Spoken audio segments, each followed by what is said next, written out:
রাসূল সাল্লাল্লাহু আলাইহি ওয়াসাল্লাম বললেন, কুল্লু আমালি ইবনি আদম লাহু আল হাসানাতু বিআশরি আমসালিহা। প্রত্যেকটা আদম সন্তানের আমলগুলোকে 10 থেকে 700 গুণ পর্যন্ত বৃদ্ধি করা হয়। 10 থেকে কয়শো গুণ পর্যন্ত? 700 গুণ পর্যন্ত বৃদ্ধি করা হয়। প্রত্যেকটা আদম সন্তানের আমলগুলোকে 10 থেকে 700 গুণ পর্যন্ত বৃদ্ধি করা হয়। আল্লাহ রাব্বুল আলামিন বলছেন, আল্লাহু আযজা ওয়া জাল্লা হাদিসে বলছি, ইল্লা আস-সিয়াম, শুধুমাত্র সিয়ামটা ব্যতীত। পৃথিবীতে সমস্ত ইবাদতের নেকির কথা উল্লেখ করা থাকলেও সিয়াম এমন একটা ইবাদত যার নেকির কথা আল্লাহ রাব্বুল আলামিন উল্লেখ করেননি, তিনি তার নিজের কাছে রেখে দিয়েছেন। তিনি বলছেন যে ইল্লা সিয়াম, সিয়ামের নেকি ব্যতীত। কারণ as-সাওমুলি, সিয়ামটা আমার জন্য পালন করা হয়, ওয়া আনা আজজি বিহি, আর সিয়ামের প্রতিদান আমি নিজেই দেব। সুবহানাল্লাহ। আপনি চিন্তা করেন, যদি সিয়ামের প্রতিদান আল্লাহ সুবহানাহু ওয়া তাআলা দিয়ে থাকেন, তাহলে তিনি কি অল্প দিবেন? এবার আমি আপনাদেরকে একটা প্রশ্ন করি, কেন আল্লাহ সুবহানাহু ওয়া তাআলা সিয়ামের এই নেকিটাকে নিজের কাছে রেখে দিলেন? এখানে আমি দুইটা কারণ ব্যাখ্যা করছি। একটা, প্রথমত রাসূলুল্লাহ সাল্লাল্লাহু আলাইহি ওয়াসাল্লাম বলেছেন যে ইন্নাহু তারাকা শাহওয়াতান, সিয়ামের প্রতিদান আল্লাহ সুবহানাহু ওয়া তাআলা দিবেন কেন? কারণ ইন্নাহু তারাকা শাহওয়াতাহু ওয়া তাআমাহু ওয়া শারাবাহু, এই লোক তার সিয়ামটাকে পালন করার জন্য নিজের প্রবৃত্তিকে দমন করেছে, নিজের প্রবৃত্তির অনুসরণ করে নাই, মন যা চায় তাই করে নাই, আল্লাহ রাব্বুল আলামিন যেটা হারাম করেছেন সেটা করে নাই, খাবার পানি থেকে সারা দিন বিরত থেকেছে আল্লাহর সন্তুষ্টির জন্য। চুপে চুপে পানি খেলে কেউ দেখতো না, কিন্তু এই বান্দা খায়নি, এই জন্য আল্লাহ রাব্বুল আলামিন সন্তুষ্ট হয়ে সিয়ামের প্রতিদান আল্লাহর কাছে রেখেছেন। সুবহানাল্লাহ। আরেকটা প্রতিদানের কারণ বিশ্লেষণ করছে। এটা গেল 1 নম্বর। 2 নম্বর যদি আমরা চিন্তা করি, এই সিয়ামের মধ্যে দুইটা ইবাদতের মানে পরিপূরক পাওয়া যায়, সম্পূরক পাওয়া যায়। দুইটা ইবাদত এখানে একসাথে যুক্ত হয়েছে, দুইটা ইবাদত। একটা হলো সিয়াম, এটা একটা ইবাদত। আরেকটা হলো সিয়ামের মধ্যে ধৈর্য একটা ইবাদত। কি একটা ইবাদত? ধৈর্য। আমি আপনাদের জন্য জ্ঞাতার্থে বলি, ধৈর্য এটা একটা মহৎ গুণ, একথা আমরা সকলেই জানি, কিন্তু ধৈর্য একটা ইবাদত। ধৈর্য কি? একটা ইবাদত। আপনি যতক্ষণ ধৈর্য ধারণ করতে পারবেন ততক্ষণ ইবাদতের মধ্যে থাকবেন, যতক্ষণ ধৈর্য ধারণ করতে পারবেন ততক্ষণ ইবাদতের মধ্যে থাকবেন। আর এই সিয়ামটা এমন একটা ইবাদত যেখানে দুইটা ইবাদতের সংমিশ্রণ রয়েছে। এক সিয়ামের ইবাদত, আরেকটা হলো ধৈর্যের ইবাদত। কিভাবে ধৈর্যের ইবাদত? আসলে এটা আমরা বুঝে দিই। ধৈর্য 3 প্রকার। কয় প্রকার বললাম? 3 প্রকার।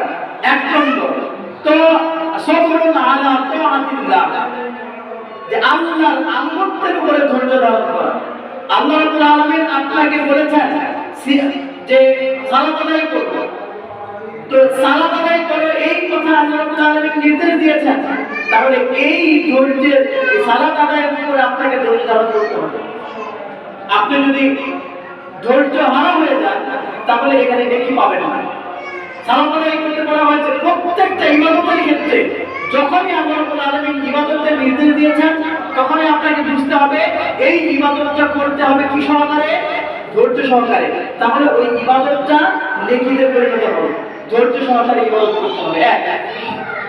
তাহলে আল্লাহর আনুগত্যের উপরে ধৈর্য ধারণ করা 1 নম্বর। 2 নম্বর ধৈর্যের প্রকার হলো যে সবরুন আন মাহারিমিল্লাহ, আল্লাহ যা কিছু হারাম করেছেন আমাদের জন্য সমস্ত হারাম থেকে বর্জন করার উপরে ধৈর্য ধারণ করা। আর হারাম কাজ আমি করবো না, এবার ধৈর্য ধারণ করতে হবে। আমি করবোই না, দৃঢ় প্রতিজ্ঞা রাখতে হবে, আমি করবো না। তাহলে এবার ধৈর্য ধারণ করতে পারলে এটার নাম হলো 2 নম্বর প্রকার ধৈর্যের।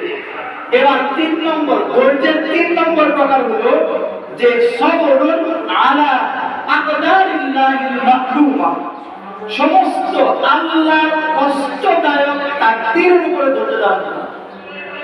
যেমন ধরেন আপনি যুদ্ধের ময়দানে আছেন, কিসের ময়দানে?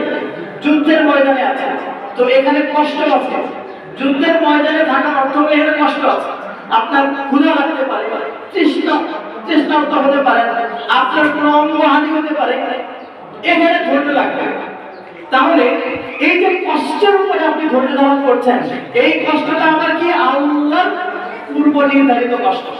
আর আল্লাহ রাব্বুল আলামিন আপনার তাকদীরে যে কষ্ট লিখে রেখেছেন, সেই কষ্টের উপরে ধৈর্য ধারণ করতে পারে না, এটা হলো 3 নম্বর প্রকার।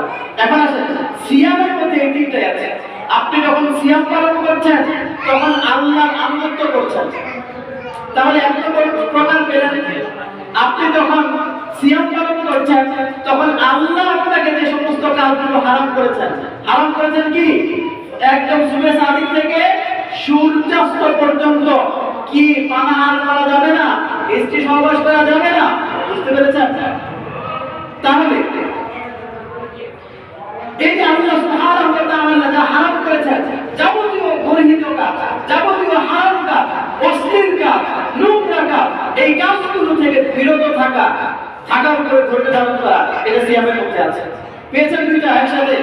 এবার 3 নম্বরটা আসে, আপনি যখন সিয়াম পালন করছেন তখন আপনার ক্ষুধা লাগছে কিনা? আপনি যখন সিয়াম পালন করছেন তখন আপনার কষ্ট হচ্ছে কিনা, তৃষ্ণার্ত হচ্ছেন কিনা, আপনার তৃষ্ণা লাগছে কিনা? তাহলে এগুলো কষ্ট হচ্ছে। তাহলে বোঝা গেল একটা সিয়ামের মধ্যে 3 প্রকার ধৈর্য আছে, 3টা একসাথে আছে। আপনি সিয়াম পালন করলে আল্লাহর আনুগত্য হচ্ছে, আপনি সিয়াম পালন করলে আল্লাহ যা নিষেধ করেছেন সেটা থেকে বিরত থাকা হচ্ছে, আপনি সিয়াম পালন করলে যে কষ্টগুলো হচ্ছে এটা আল্লাহর নির্ধারিত কষ্ট। এই 3 প্রকার ধৈর্য একসাথে এই সিয়ামের মধ্যে থাকার কারণে আপনি পরিপূর্ণ 2টা ইবাদতের নেকি পাবেন। একটা হলো ধৈর্যের নেকি, আরেকটা হলো সিয়ামের নেকি। এজন্য আল্লাহ রাব্বুল আলামিন সূরা জুমারের মধ্যে 10 নম্বর আয়াতে বলেছেন, ইন্নামা ইউওয়াফাস সাবিরুনা আজরাহুম বিগাইরি হিসাব।